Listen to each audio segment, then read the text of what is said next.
E o meu pai, que só porque eu quebrei um brinquedo do meu irmão, ele arrancou sangue meu, literalmente. Todo mundo sabia que o meu pai puxava saco do meu irmão e cagava pra mim.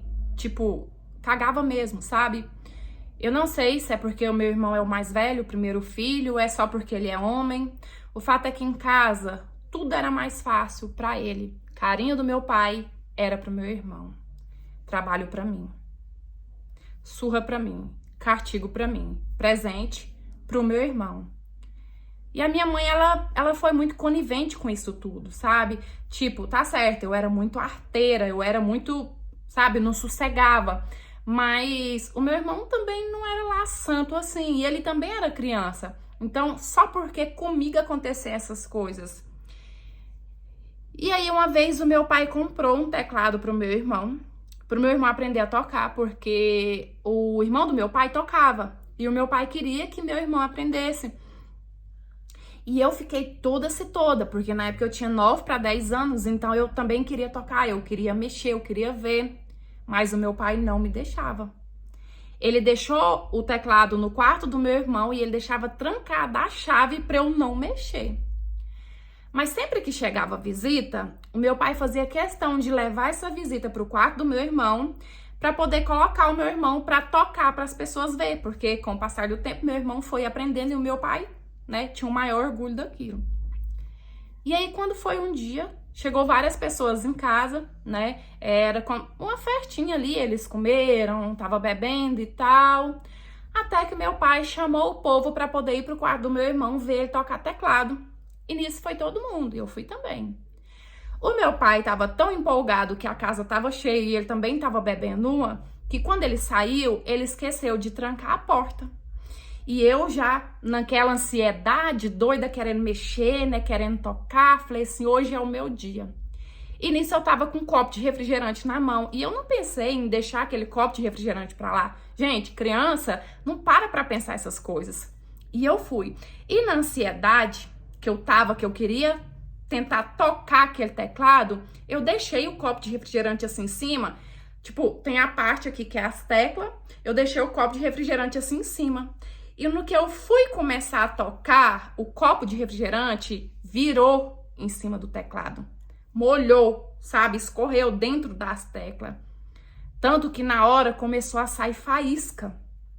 E aí eu assustei com as faíscas, saí gritando a minha mãe pela casa, porque eu fiquei com medo de chamar o meu pai.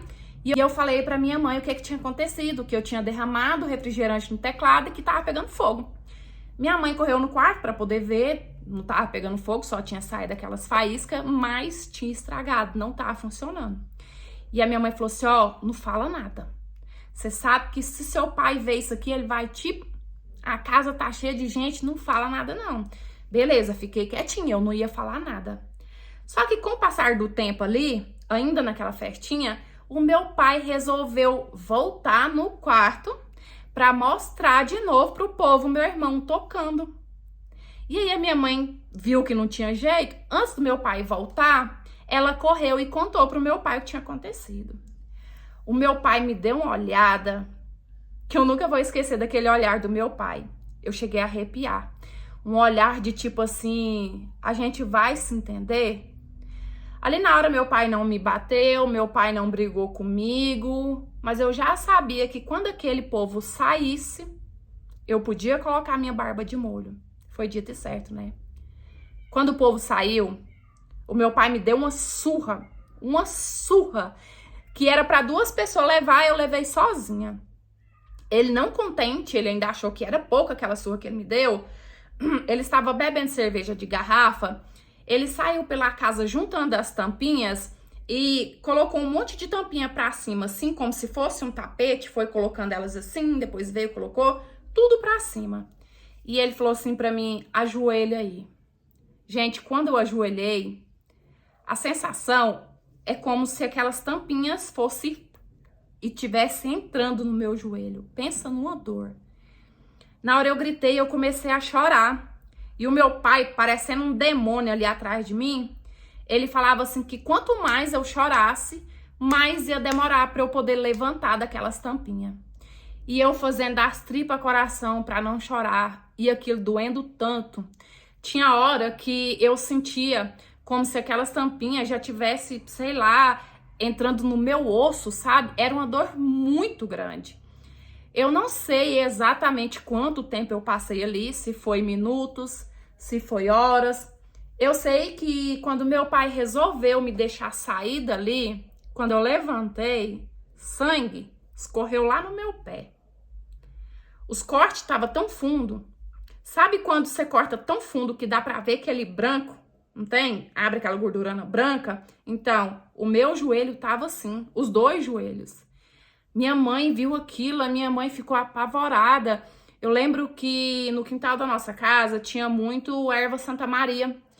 Minha mãe foi lá, pegou, amassou, colocou nos meus dois joelhos, pegou dois pedaços de trapo e amarrou nos dois joelhos como se fosse faixa. E aí todo dia ela limpava aquilo ali, colocava de novo Santa Maria e colocava de novo um pano limpo, refazendo um curativo, né? Ela foi fazendo aquilo ali até cicatrizar, porque realmente ficou muito feio. O meu pai, ele já tinha me batido várias vezes, já tinha me colocado de castigo várias vezes, mas sem dúvida nenhuma, aquela foi a pior vez. E aí foi assim, né? Há mais ou menos acho que aconteceu uns 8 anos atrás, o meu pai sofreu um AVC. Isso eu já casada, meu irmão já casado, porque só somos nós dois. E o meu pai, ele ficou impossibilitado de viver sozinho. Tipo, ele ficou dependente totalmente de uma pessoa. Meu irmão logo pulou fora. Ai, que eu não posso porque eu trabalho, minha esposa trabalha.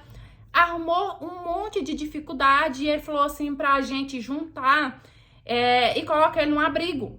Pagar pra poder colocar ele num abrigo. E eu pensei assim, cara, apesar de tudo, ele é meu pai.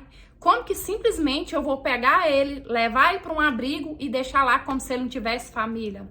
Então, quem pegou a responsabilidade de cuidar dele?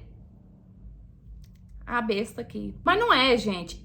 É como eu sempre falo. Não é porque meu pai foi um monstro que eu tenho que ser igual ele, né? Até porque, graças a Deus, do meu pai eu não puxei nem a aparência. Oi, oi, meus amores, tudo bem aí com vocês? Eu espero que sim. Menina, esse mundo dá volta e as voltas que o mundo dá é torta, né? Quem ele sempre desdanhou é a que cuida dele. Mas eu acho que ela faz o certo. É como ela mesma falou, não é porque ele foi um monstro que ela também tem que ser, né? E o que ela tá fazendo é mais por ela. Porque quando ele chegar ela vai estar em paz, ela não vai pensar que tipo, eu não cuidei dele por puro rancor pra me vingar, não. Ela vai estar em paz com ela mesma. Não que ela tenha alguma dívida com ele, de forma alguma, mas eu só acho que vai ser bom pra ela nesse sentido, entendeu? Que ela vai ficar em paz com ela mesma. Mas é a minha opinião, deixa aí nos comentários a opinião de vocês. Espero muito que vocês tenham gostado de mais essa interpretação de hoje. Curte, comenta, compartilha pra gente crescer cada vez mais. Se você quiser me enviar a sua história, uma história que te marcou de alguma forma, nesse e-mail que tá aí na sua tela, é por lá que eu recebo e eu conto com a sua história, tá certo? É isso? Um beijão, fica com Deus, fica em paz, até os próximos, tchau, fui!